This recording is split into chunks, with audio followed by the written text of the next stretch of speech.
previous game against Wofford, a 22-3 win Saturday a week ago. Again, that the defense picked off 4 passes. They had a pick 6, and special teams had a block punt for a safety. U.S. rankings are in just a few moments ago. In the stats poll, the Bears are now number 8, and in the coaches poll, number 7. In the NCAA stats, we're still first in rushing defense at 29.2 yards a game, second in scoring defense at 7.8 a game, and a stat many of us maybe didn't realize, but Mercer's first offensively in pass completion percentage in the NCAA at 74.4%.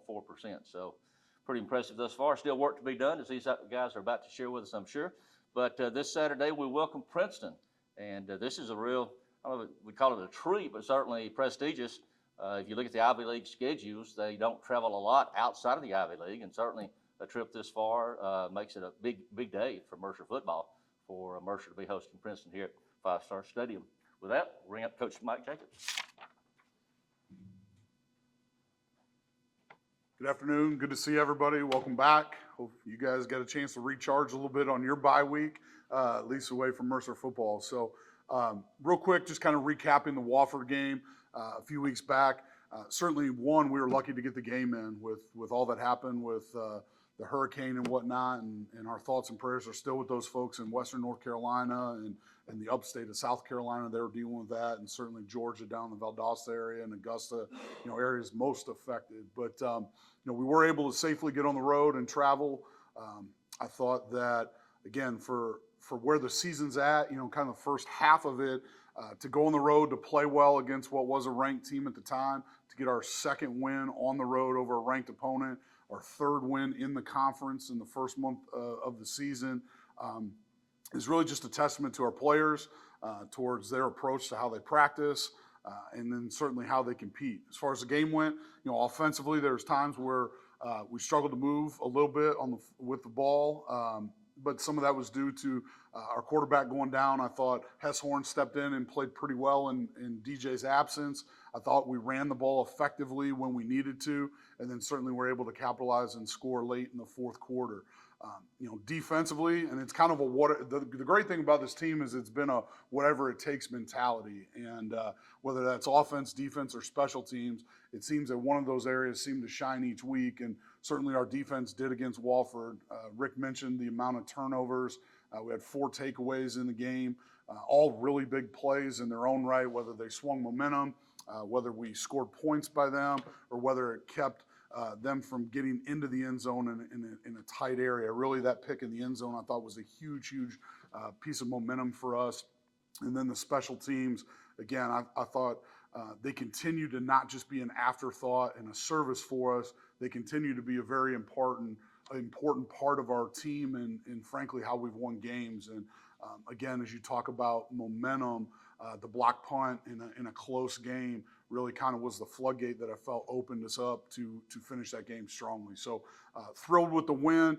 Great to have a bye week again to rest some wounds and get healthy going into this next stretch of the season. And we're looking forward to a great game versus Princeton this weekend. So with that, open up questions. Any update on DJ Smith? Yeah, DJ's back and doing well. We'll kind of just see how he progresses throughout the week at practice. How's it feel to be one of the best Mercer teams in this program's history right now? Sure. I mean, it's a testament to our kids and the way it's working. It's great for recruiting. It's great for fans. I'm kind of one of those, let's see where it's at the end of things, but it's great that people are talking about Mercer football nationally and that we're garnering that recognition that, hey, this is a really good football team. And although it may only have been back for 11 years or whatever, we are more than capable of competing on the national level and doing it consistently. So I'm excited about that. How did you take advantage of the bye? I rested some, and more than anything, I got a chance to watch my older son had a couple flag football games. I think he had a touchdown and 2 extra point conversions, so that was a big day for his Vikings team. And just spent some family time. And what all good football coaches do, I watched a bunch of other football, much to my wife's chagrin during the bye week. So, what do you see on film with Princeton? I mean, what are they good at, and what are some challenges they're going to bring to you guys? Sure, Princeton, kind of similar to maybe the Citadel and some of those other teams where there's a bit of that service academy component where, you know, obviously they have smart kids, and so they're able to do a little bit more because their kids' mental capacity. So you see them do quite a bit, both offensively and defensively. I think they play extremely hard, and I think they're well disciplined. So, you know, we expect a good football team to come in here this weekend. Time of possession is supposed to be good. Is there a particular player you like from them? I know the running back's been there a while. Yeah, the running back's a good football player. I think their quarterbacks played pretty well, and then I just think as a group, you know, I think their offensive and defensive lines both do a solid job. Switching to our offensive line now, time of possession's been pretty big. I think we're top 5 in the nation in time of possession, like 35 minutes. Just talk about the benefit of that throughout the season as it's progressed. Sure. It helps us play really good defense, right? The more you can control the football, the more that you can control and limit the amount of possessions that a team has. And listen, it's unique because we move the ball fast. It's not like we're a huddle offense and we're just bleeding the clock. Like we move pretty quickly on offense. So to still have the possession, it means that we're maintaining the football, that we're putting together long drives. Now we got to work to finish a few of those a little bit better, but just really pleased with what Coach Soto's been able to do so far with their offense, and then how the kids have responded. But it helps the defense. Coach post game after Wofford, he said the defense played probably their most complete defensive game of the season. Do you sort of see those same things once you were sat down and watched film? Yeah, it really just the impact plays in the game. That's again, as I mentioned earlier, swayed momentum. And then I think what's just been fun to watch those guys. Like there's this intensity and urgency with which our defense plays, kind of regardless of the opponent. And I think that, you know, we put them in a few bad situations where, you know, Wofford had the ball, I think, inside the 20 to start 2 of their drives, and they only had 3 points the entire game. So to have that back against the wall mentality that it doesn't matter, just put the football down, we're going to play hard, we're going to play fast, we're going to play physical, and we're going to get 11 halves of the football. I think you see that weekly, and those guys are trying to create that identity for themselves week in and week out on how they play. We talked a little bit about Hess stepping up. That pass to Braden for the touchdown. How big was that for him, progress-wise? And then obviously we don't know if he could play this weekend, but how big was that for him? Sure. Well, I mean, anybody who's a backup in our program has to prepare like they're one play away, and I mean not cliche. That's the reality of it. You have to prepare as if you're going to be a starter. Hess was a guy that played really well during training camp and throughout. Didn't get a chance to do much throughout the course of the spring, coming off his injury. But again, I thought he was good in protecting the football, which is first and foremost when you come in. As impressive as the touchdown pass was, I think it just shows you our confidence. We came in and the first play from scrimmage wasn't a run. I think he completed an 8-yard route and, you know, kept the chains moving for us. So he's more than capable, doesn't really limit anything that we do in terms of schematically. And so it was good to see him have success, you know, relatively early in that game. And then you also talked a lot about kind of this has been a theme for the whole season. Whenever you have those big plays that seem like a turning point in the game, they always come out in you guys' favor, whether it's a turnover, whether it's special teams play, stuff like that. How do you coach that into a team? What do you preach to kind of make those big moments happen? Yeah, I think you make your own luck, right? Like I think again, your energy and your effort matter. I think that when you do things the right way and you work on the small stuff, again, we spend a ton of time throughout the course of a practice each and every day, and these guys can attest to it, where they're getting a minimum of 30 minutes of individual skill instruction, which a lot of teams don't do in season. And I think that when you do the little things well, you create those opportunities to have maybe a momentum shift or a game-changing play through how you've prepared for the game. Coach, we talked in preseason and even in week 1 about how you're coming into your first season, expectations, things like that. What are your biggest takeaways from this team from the first half of the season? You know, that they like to work, that I think it's a pretty close-knit team. I think especially with, you know, a new staff and a number of new faces, whether through high school recruiting or the transfer portal. I think their ability to be cohesive and to stay together and then to buy into what we're doing and how we're doing it says a lot about who they are. You know, we've kind of talked all along that we knew, you know, defense was a little bit more of a known commodity, but I think we've proven each week to put together effective offensive game plans and move the football. And then I think the special teams are an area that I don't know that most folks expected us to maybe play as well as we haven't. And so, the combination of those three things and then the success, again, like I enjoy watching the players have success. Like that's what's fun. They put so much into it. We ask a lot out of them. And, again, guys here at Mercer, like Mercer's not just it's tough academically. So they grind throughout the week in class. And, I'm proud of how they carry themselves.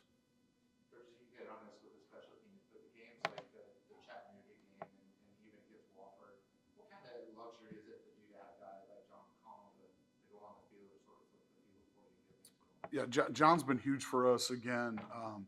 Not just is he able to kick the ball far and deep with great hang time, but he's shown a unique knack to down it inside the 20 quite a bit with how he kicks that football. And it's not been, like we're just angle punting it out of bounds. Like he's been able to drop it down. And, I think that's also a testament to the buy-in from our coverage unit.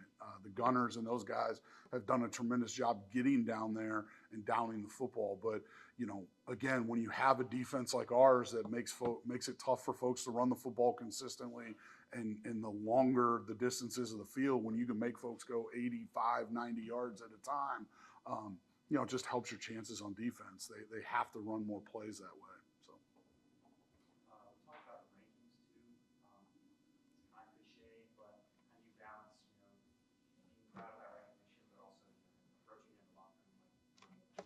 Yeah, I think it's just that constant reminder that like the job isn't done until the last game, whenever that is, right? Like we have work to do. We still haven't played our best football yet, which we're playing really good football, and we're blessed that way. And I'm excited about how they work, but we still haven't put together our best football game yet. And I think knowing that that's out there and that's obtainable, as Ken will tell you, sitting in the captain's meeting each week, like it's about 90% of what we talk about is just our habits and having that championship habits both on the field and in the classroom precede championships. And you have to just constantly work at the small stuff because it all matters. What does your best game look like if you haven't played the best game? Yeah, I think a game where you do the things that we know. Rick asks me every week, I give him the same 5 answers, right? We have to run the football, stop the run, right? We have to play elite special teams, and we have to take the football away. So I think when you can do those things in a combination, and then you do them in all 3 phases, I think you have an opportunity again to be in every game that you play. Anything else for Coach Jacobs? Good. Thank you all. Appreciate you. Okay, let's go to the defensive side of the football. Bring up one of our captains, Ken Stanley. Ken's a redshirt senior linebacker out of Waycross, Georgia. He's got 24 tackles, a sack, 2 breakups, 1 quarterback hurry, and he's closing in on a Mercer career record. 47 there. He has 332 tackles. Tyler Ward, Isaac Dowling now second with 322. Lance Wise, who graduated last year, 321. Ken Stanley, 316 career tackles. So he's had an outstanding career. Got a lot of work yet to be done. Ken, come join us, please. How y'all doing? Just to kind of give you a little synopsis of the past couple weeks, like Coach said, we went up big road win against a ranked opponent in Wofford. Great team effort, rallying, great defensive effort.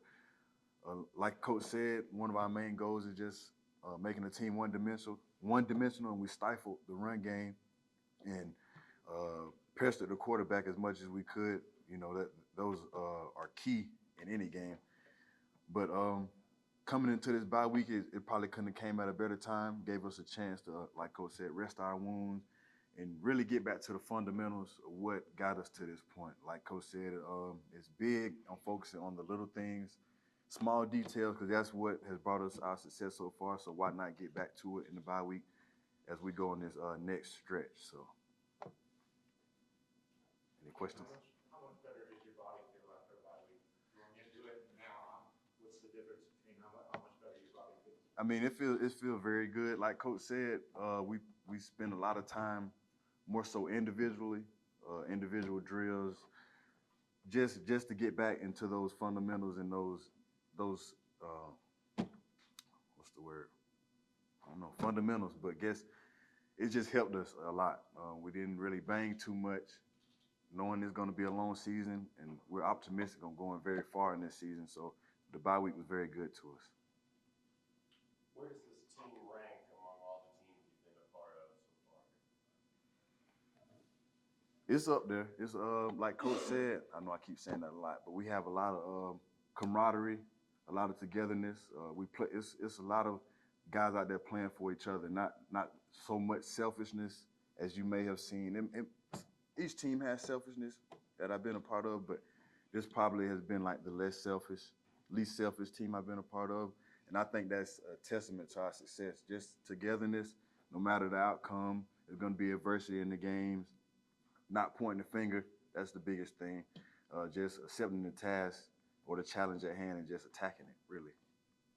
Ken, Princeton's faring a little bit better than on the run than on the pass side of things. What are you guys going to be doing on Saturday to kind of keep that number one rushing defense going? Yeah, like we do week in and week out, we hone in on just stopping the run game, and we pride ourselves on that, making the team as one-dimensional as possible. We want you to throw the ball, and then we're just gonna play deep ball down, get the ball down, and play another down. I mean, sometimes they're gonna be big plays, they're gonna get shots, but having that next play mentality, letting our defense know that okay, they might get that play, but they're not getting into the end zone, holding them to three, those type of things, those are big in our motto. Ken, what's the biggest growth you've seen on the defensive side of the ball from maybe training camp to now? Where have you seen the most growth in our defense? I like to say our discipline. You know, early on in the season, we had some penalties as far as like offsides and just discipline more so. Not nothing major, but you know, you don't really want any penalties because they can hurt you and hurt the offense in turn. But like not getting involved in any chatter with the other team that could cost us. You know, having fun and being competitive, but knowing when and where and not how far to take it. You know. Coach mentioned the captain's meeting. You got a team like this, 5-0. What do you talk about in those meetings, and how big is it for you to be a captain of a team that's this good? I mean, it's great. I mean, the first time for everything, first time doing it in program history. But just as fast as you reach that success, you can quickly lose it. Just reminding those guys that keep doing the little things, keep doing the small things, keep doing the things that are important that got us to this point. Don't forget what got you here.